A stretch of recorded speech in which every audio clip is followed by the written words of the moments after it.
So, for those of you who don't know, this is Tim Mawson from Visualsoft. He had a fight with the train this morning and lost, and that's why he was a few minutes late, bless him. And then next to him we've got Matt Holden, who is from Moda and Pele, and you're actually a client of two of our tech partners in the room today. We are, yeah. Woo. So you're a Visualsoft client. I won't judge you for that. And you're also a client of Salesfire.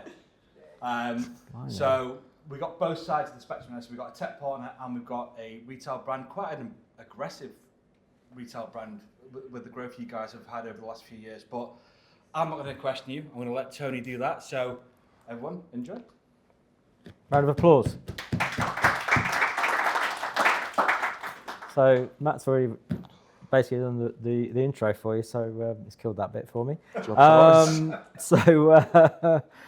Tell me about your background. Well, this story would be made a lot funnier if my former boss was still in his seat up there. So I actually got into e-commerce by working at Salesfire, but the story's a bit more convoluted than that, where I actually rang them up to try and sell them, and pardon for the way I'm going to phrase this, children. I used to work in apprenticeship recruitment, so I was ringing up going like, right, okay, this is what we're going to do. Take a seat, regaling some stories. Your boss? Yeah, he was. Was he a good one? He sounded to be fair. You're a good boss, apparently. Well, but yeah, anyway, I did 8 years at Salesfire. It was a really good time, learnt a lot about e-commerce and decided I wanted to try something a little bit different in the agency side. I wanted to be in tech side, try and understand what goes into the dark side. This is exactly it. And yeah, it's been a bit of a roller coaster so far, but fun nonetheless. Roller coaster, never heard that one before. All right, Tony, you're hell, man. No, I know, I love it, it's fine. So yeah, that's pretty much me for now. Day to day. Day to day. How long you got, pal? It ranges from dropping in and talking about things like private equity and sitting alongside our clients and doing this sort of stuff, to spreadsheets and dealing with partners across the pond, across the globe for the tech builds that we knock out at Visualsoft. Okay. You've long seen how tech unlocks commercial growth, clearly. How do you first spot that, and how has your thinking evolved? How's that brain evolved? It's interesting, I think, because it's like I say, that translation from tech to agency life, there's different ways of looking at things, I feel. But either way, people want new logos and they want to grow their operation that they're doing. The bit that I found really enjoyable about tech side is we genuinely solve a problem for agencies in a place. So when we were at Salesfire and we first launched our search solution, they were like, for example, we didn't want to pay thousands of pounds a month for a Clevo style solution or whatever it'd be, or something of that ilk. Salesfire fit that gap and gave the customer the functionality, and we served, I'd say comfortably, a fair number of the UK's top agencies with our tech really well for a long time. So it was interesting from that part, and translating that to agency. It's, to Ollie's point earlier, we're now in a place where we're looking for the best possible tech for that customer at that time. So it's not a case of going, Moda and Pele, you require this piece of tech. It's a case of going, these are the things that we think could work for you. Test them out and see what you think. That's that's effectively what an agency's there for, isn't it? Yeah, that consultation piece. Supporting brands as well. From I've got here Halford, Spa.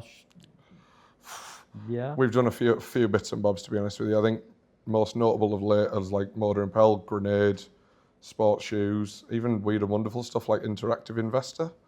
So again, there's different people all over the place. And which of the core tactics? So if I said sort of CRO, personalization, UX, which is the most powerful one? If you said I was going to put all my money on that particular channel tactic. I know this is a fantastic cop-out level of answer, but it does genuinely depend on what that customer struggles with. I think Matt will probably touch on what Moda and Pele's doing in a bit, but we deal with some people where they do 500k through the website, but the marketplace GMV is like 10 million a year. And it's like, what matters to that customer is trying to improve the site gradually, but not take away from what the core activity is. The other side to it that we look at is around if somebody's on a real aggressive journey, like, for example, again, a couple of people like Grenade have been on over time. They want acquisition, they want it now, but they want it done in the right way. But then when they do all this level of acquisition, what happens to the site and how do people move through it? So again, to that point, that's where we talk a lot around CRO with those caliber of customer. Matt, would you agree? Yeah, I think for us it's actually changed over time. So for the last couple of years, really, up for us, it's just been about third parties and kind of really growing on those. And Visualsoft have supported us with already having integrations with people like John Lewis or Debenhams, etc., which just allows us to scale a lot quicker. But then if I go a bit back further in time to when we first started working here, probably 8 or 9 years ago, it probably was more about the acquisition channels, because we might not have had that talent in-house. And then CRO has been a massive part as well, because over time you're just constantly testing and figuring out what the customer wants. So I think it's a very much an evolution. I suppose it'll just keep changing as time goes on as well. Matt, give us a rundown of the brand, actually. I think that'd be good for the audience to kind of just get a good feel for the brand. Yeah, and so kind of where it's, if you can give me a rundown as well in terms of where it started. Yeah, so we're a footwear retailer. We've been going, it's actually a 50th year this year. Started in Leeds, funnily enough, so not far away from here. We've got about 40 stores at the moment now, so about 20 of them are our own stores. And then the other 20 are concessions, so that could be in John Lewis or Brown's or a couple of different department stores. The last couple of years really has been all about kind of e-commerce and third-party growth for us. So I'd say probably the last 8 years, I think, when I joined Moda, I would actually say we were the biggest store, but if you include all the retail as well.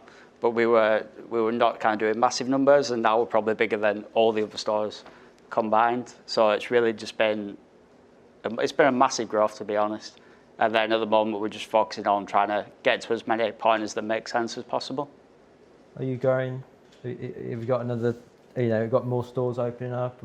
Yeah, so the last couple of years have primarily been with John Lewis, actually.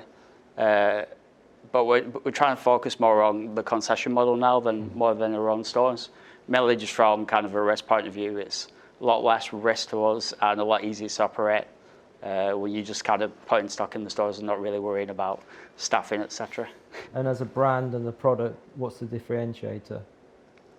So the big thing is trying to bring kind of the British heritage with the Italian quality. So it's Italian quality? Yeah. Okay. So it's always kind of been inspired by Italians, but then we're trying to bring kind of a British twist to it. Hence the name. Yeah. Leather. Fashion in leather, yeah. Yeah. That's, if anybody doesn't know, that Moda means fashion and pelle means leather. Yeah, Okay. I think the name actually originates from an Italian magazine that's just called Moda or something along those lines. Yeah. So going back to kind of platforms, let's get a bit techie. Platforms and plugins. How should a brand and how should agencies build that, that efficiency, in terms of scaling an e-commerce tech stack? What would your advice be, knowing that you've gone through and you're still going through this process of building a tech stack? I think Mr. Hunt hit on a key point earlier as well. It's all about the consideration of where somebody can fit in it. So if we were to take, there's a number of different ways you can look at it, I suppose, from the angle of, is this a piece of tech that suits a specific industry? So if we knew we had beauty clients, subscription lends itself quite nicely to that. What can we do around that front? If we have people that are timber merchants, etc., they may need something specific building around, I don't know, calculations for wood length. As you can tell, I don't do a lot of DIY. I don't know my way around this at all. But what we do is we essentially craft a tech stack that we recommend as ideal per vertical and per size of merchants, or the GMV going through their entire business or the online store. And the idea is then we're consultative with that approach to be able to go, right, okay, this is what we think suits you at this level. This is what we think suits you at this level. Go away and see what you think and take it from there. But again, the idea remains consistent throughout. We're not going to force you into anything. We're going to guide you on it. Okay. And this next question is aimed at both of you, really, because obviously you've come over to the dark side. But from your experience, what makes a standout agency partner in e-com in particular, and what are the common mistakes? So I think you're going to have different perspectives on this, and it's something that we all want to constantly kind of understand and learn as agency owners. And I think it's really important that you kind of just share what you think, and then Matt, I think from your perspective as well. Yeah. This is where he contradicts me no end, and we're sat here going, That's yeah, so from my side, I think, how do I phrase this nicely? There's certain people that I've dealt with over time where you would look at how they deal with tech partnerships in particular, and it is very much seen as a transactional relationship. That's what it is, that's how it has to be. And I think I often wonder from the outside if that's how that translates into a customer relationship as well. Obviously with a bit of a veneer over the front because we want you to do well, because there you are. But the key thing that I find is at the heart of everything that makes this game work, in particularly well e-commerce, is just the communication element of it all. If you are transparent with people, they will literally take that on board and go, right, okay, we either can work with you and move you forward, or we can't, goodbye. It's the basic essence, isn't it? This is it. Like, if you're not able to talk to people, I don't know what you're supposed to do. Matt, what Here we go. was your... Actually, don't think we're going to disagree too much on this, which is quite good. I You're think doing a good job. You're doing a good job, mate. I think really what makes an agency kind of stand out is them really understanding the business and trying to make sure they're just plugging the gaps for you that you might not be aware of. Because sometimes, especially if you've got a rather small team, there might be a kind of missing knowledge in that team or stuff that they're never going to be aware of. And it's kind of the agency's job, I would say, to try and figure out what those gaps are and help us with it. But on the flip side of that, I think they've also got to be careful of trying not to offer too many services that we don't necessarily need. So, for example, if a brand, like if we brought PPC in-house for it, etc., it might be because we have more knowledge of that. And I don't think there's just very specific cases where, and it does evolve over time, where I think a good agency can tell, oh, they need support here, they don't need support here, and kind of figure out when to push and pull, I Because suppose. we bring the kitchen sink out, don't we? We're full service, we can give you all these services, but in reality, it's being honest, transparent, and proactive when you need to be, without ramming it down your throat, really. I think that's the key. I'm sure you don't do that. Never in a month of Sundays. No. To use Mr. Hunt's phrase, I'm not a shithouse. You're not a shit house. So, this has been sort of mentioned before, and with the rising ad costs, etc., going up, and the shifting the behaviours is changing as well. What's your advice for balancing that acquisition and retention, basically? Try and take this one first, and I'll come after. I like the split, because you're either going to agree or you're not. Yeah, I would say, especially in the last couple of years, I think the entire market is just getting more competitive. So not only are you kind of fighting against just the cost of Google Ads, etc., going up, but then you're also fighting with people that have got a lot better. So COVID really made all retailers really step up their game. So some of the bigger brands maybe that weren't doing a great job before are really trying to nail it. So I actually think it's more about trying to really look after the customers that you've got. You still need to obviously be going out and trying to make sure you bring new ones in, but you've got to be doing an even better job with your existing customers now than you would before. So I guess you'd agree that you've got pre-customer experience before they even land on the brand, so they know what you stand for, and then that journey through the site, and then what you do with them afterwards as well, the communication. It's never over until that actual box hits your doormat or whatever. Is it that's the customer journey experience all the way through? Would you agree with that? 100%. Yeah, I think we've always kind of operated on, I don't know if this is the right number, but a customer kind of has to see you about 7 times really before they're going to kind of purchase with you. So you have to really make sure that you're nailing all those different 7 touch points, because they could be on all sorts of different channels. It could be, some of them might not even be digital. It could be they've seen you in store and how does the POS look, etc. So it's just really trying to make sure you're doing the best job with all of them, I would say. I think the industry is changing and realising that it is multiple touch points now. It's never just one channel, or 2 or 3. It's actually 5, 7, and 10. Whether that's a combination of online, and I mean online streaming ads, or online ads, or print as well is making its back. It's kind of debut again. I think it's all these touch points, isn't it? Do you agree? I think so, and I think I'd add a little layer to it about the data that you can pull. And when Matt mentioned about the third parties they use, like for example, Salesforce in the room, the data that you can pull out of that and actually use to good effect to bolster your activities. We do see brands that perhaps don't maximise what they're doing in that respect. and essentially you are spending money on a bit of tech to do a job for you, pull that data out and use it in your Google ads, use it in your Meta ads, use it wherever you see fit. Like, it will make everything stronger in time. And that's what we're really on the bandwagon of pushing at the minute, is synchronizing tech with marketing efforts. Lots of testing. 100%, yeah. So on testing, A/B split testing, let's say, or do you have experience of stuff that just hasn't worked before? And is there a particular? Yeah, there you go. Go on. I don't think it's nothing kind It's of bad, marketing, but though, isn't it? We're supposed to test. yeah, I would say most tests fails realistically. But if kind of your tests aren't failing, then you're not really trying that much, I would say. I always try and make sure the guys in the team are always trying something at least once a month, I would say. Give me a tool, a tech tool that, or a tactic that you're most excited about at the moment, that is quite hot to trot at the moment. I think the one that we're seeing a lot of noise from our current customers on, aside from Darren sitting in the front row who's now eyeballing me, is we see a lot of our customers transitioning towards using referral platforms in particular. And the one that I would perhaps highlight is Mention Me. The reason being is, and don't get me wrong, it can be an expensive bit of kit, but what they can actually do is analyse how your customers are speaking about you, not only online but offline, and track that referral flow and the overall value of some, like, Tony may come here today and tell 40 people about a specific brand, and they'll analyse what Tony's value is as a specific customer over that time. And it gives you a proper world view of what your customers look like, not just that one referral, one and done, but how that progresses. Okay. I'm out of time. I want to throw out some questions. Please, someone ask a question this time.